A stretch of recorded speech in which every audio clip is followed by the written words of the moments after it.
8172. What is the proper starting sequence for a turbojet engine? A.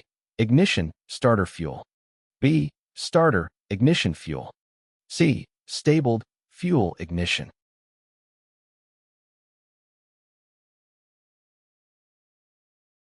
The correct answer is B. Starter. The starting process begins by engaging the starter motor or starter system. The starter motor provides the initial rotation to overcome the inertia of the engine's rotating components and start the engine spinning. Ignition. After the starter is engaged and the engine is rotating, the ignition system is activated. The ignition system creates a spark or initiates a continuous flame to ignite the fuel-air mixture in the combustion chamber. This ignites the engine and sustains the combustion process. Fuel. Once the engine is rotating and ignition is established, fuel is introduced into the combustion chamber.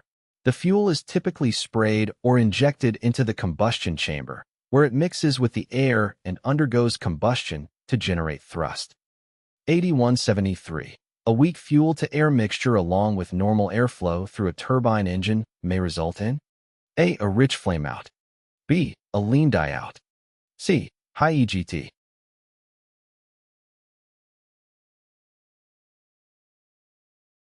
The correct answer is B. When a weak fuel-to-air mixture, combined with normal airflow, is present in a turbine engine, it may result in a lean die-out. In a turbine engine, proper combustion requires a specific ratio of fuel to air for efficient and continuous combustion. If the fuel-to-air mixture becomes too lean, meaning there is insufficient fuel compared to the amount of air, the combustion process can be compromised. When the fuel-to-air mixture is too lean, it can lead to a condition known as a lean die-out. In this situation, the flame in the combustion chamber may become too weak to sustain combustion, and eventually, it can extinguish or die out. A lean die-out is undesirable because it can cause a loss of engine power or a complete engine flameout. Without sufficient fuel in the mixture, the combustion process is unable to provide the necessary thrust and power required by the engine. 8174.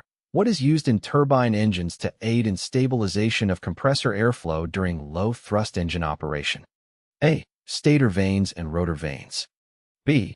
Variable guide vanes or compressor bleed valves. C. Pressurization and dump valves.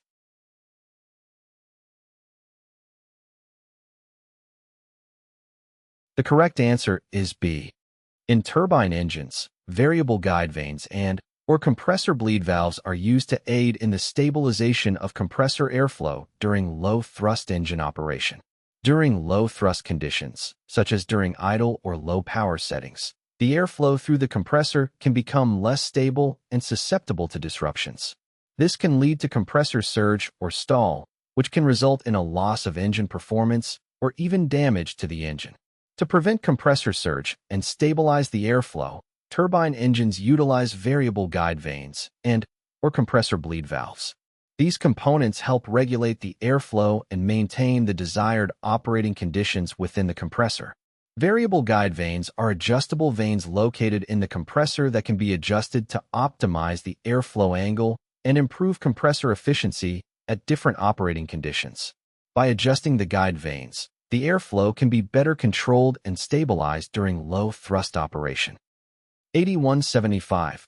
In a turbine engine with a dual-spool compressor, the low-speed compressor, A. Always turns at the same speed as the high-speed compressor. B. LS connected directly to the high-speed compressor. C. Seeks its own best rating speed.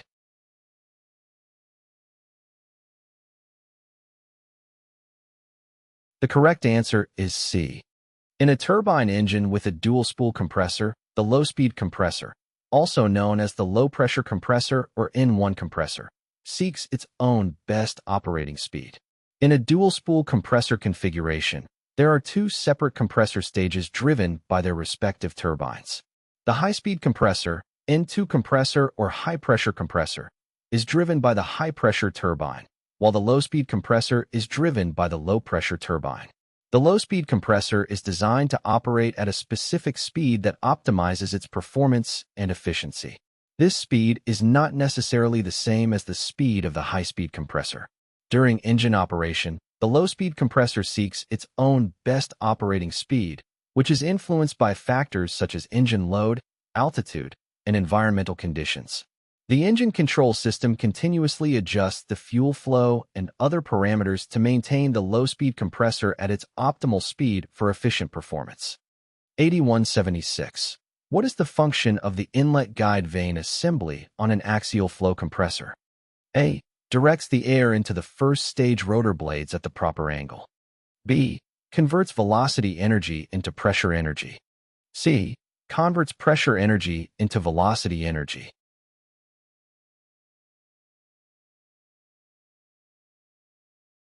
The correct answer is A.